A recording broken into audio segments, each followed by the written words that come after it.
sanksi sosial Boleh. dengan peraturan perundangan yang berlaku hukum secara tertulis. Siap. Sanksi sosial tadi kita sudah jelaskan bahwasanya dia hanya sebuah inisiatif warga, inisiatif masyarakat terhadap pemberlakuan sanksi-sanksi bagi orang yang melakukan kesalahan. Dapat dijelaskan perbedaannya terhadap sanksi sosial dengan terhadap peraturan perundangan yang berlaku adalah tidak tertulis bagi hukum yang berlaku di tengah sosial. Hukum peraturan perundangan pasti tertulis. Ya, apakah itu undang-undang ataupun perda.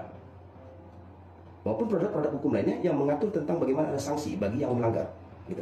Kemudian yang kedua, ada jangka waktu. Tergantung dari ingatan masyarakat terhadap sanksi sosial itu sendiri.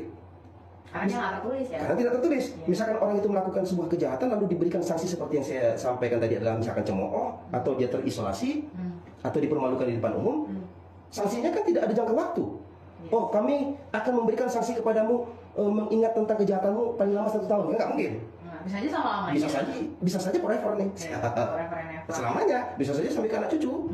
Nah, kemudian perbedaannya terhadap hukum yang tertulis ada jangka waktunya. Misalkan di dalam perbuatan pidana yang dia lakukan adalah misalkan mencuri, dapat sanksi pidana vonis dari majelis hakim adalah 5 tahun misalnya, dengan mencuri dengan keberatan.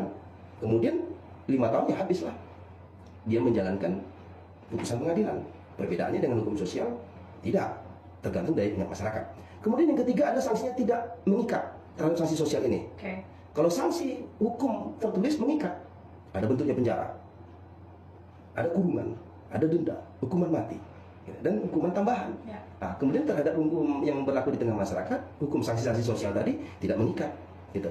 Kemudian yang terakhir tidak bersifat administratif. Kalau terhadap sanksi-sanksi sosial, tidak ada administrasi pencatatan, tidak ada pendokumentasian mengenai si A telah melakukan perbuatan mandu, memalukan masyarakat akibat dia melakukan perbuatan zina misalkan seperti itu, tidak dicatatkan dengan masyarakat.